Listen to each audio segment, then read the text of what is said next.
Alright guys, Monday morning. I'm still working on the chassis. I'm hoping by at least Friday night this chassis, maybe possibly in Z-Chrome. That's kind of my goal. That is going to be a lot of freaking work to get there. The other side I've almost got done, but it's just the main rail. I've still got all these inside rails to do and the passages and all that stuff.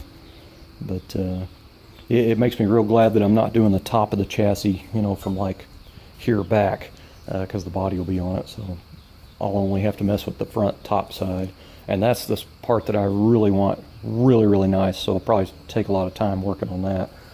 But anyway, what I've been doing this morning is I'd made these cover plates for these body mounts a couple of years ago.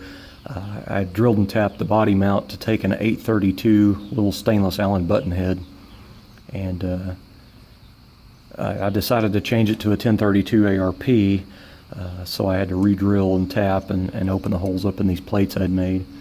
A lot of guys just plate these in and smooth everything and weld it all up, and I just decided to go this way. It's a little faster. It's still a little detail item, and it's kind of cool. And I can still run my lines and stuff through the body mounts like the factory did.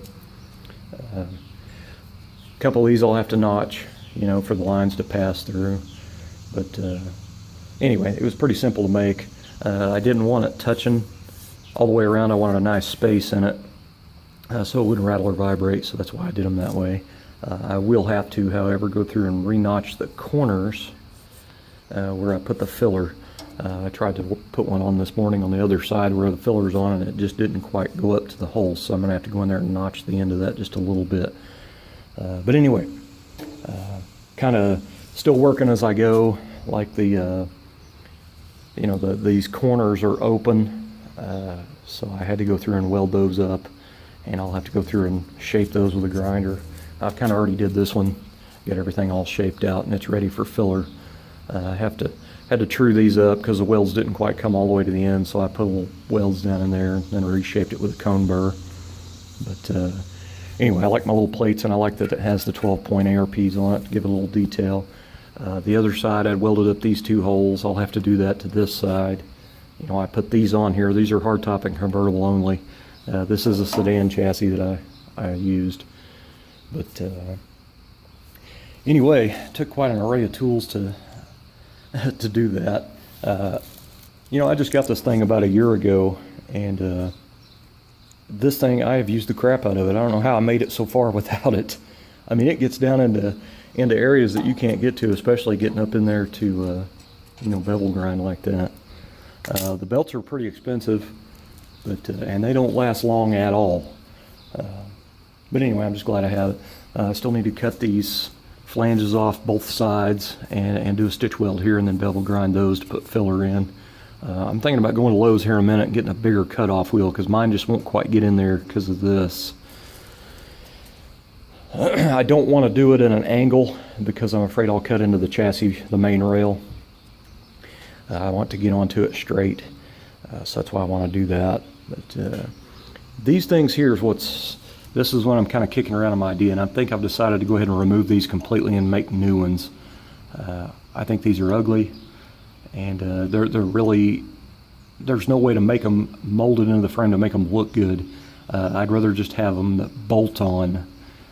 So that's what I've decided to do. I'm actually going to use some square tubing and cut it in an angle. And I'm going to weld a square nut to the bottom so it'll take an actual bolt instead of that old coarse thread style like these take. This is for the lower splash panel in the inner fender. So anyway, I think I'm going to mark the locations of both sides and go ahead and remove these completely and just fab up new ones that'll actually have sides. So that's why I'll do it out of square tubing and just cut it in an angle. And I'll drill and tap it for 2 of the ARP 1032 so it'll actually bolt on both sides. It'll be easier for me to do my body work and my paint work, and I think it'll just look better in the end. So that's what I'm going to do. Just more work. That's all it is more work, more work. But